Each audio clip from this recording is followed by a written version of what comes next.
when we're talking about an energy storage system, I guess what is it about the energy storage system that requires this isolation? And is that on the power conversion system side? Is that on the load side? I guess if you can kind of address that, and then we can kind of go through some of these other main points when considering transformers for energy storage. There are several reasons for the need for isolation transformers. Primary is galvanic isolation, and Jeff and Nick have touched on that.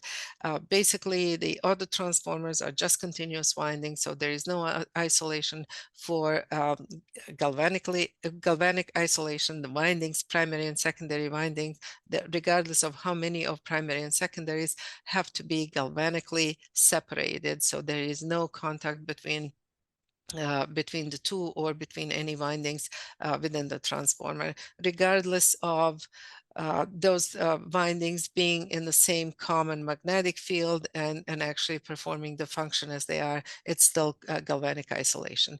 And that is in PV systems between the grid and the equipment, power conversion equipment.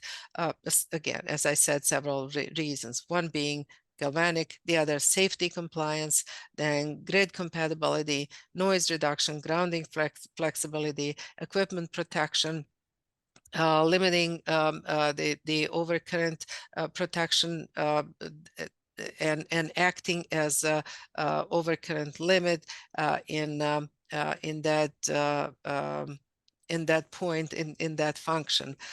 So for galvanic, it will actually suppress any risk of ground faults, electrical shocks, any safety hazards, and it will also help protect sensitive equipment from transients, voltages, and spikes. The impedance of every transformer that is in there is actually acting as a blocking for any spikes going through. So the transformers with lower impedance will have a different inrush current, because impedance helps with inrush current.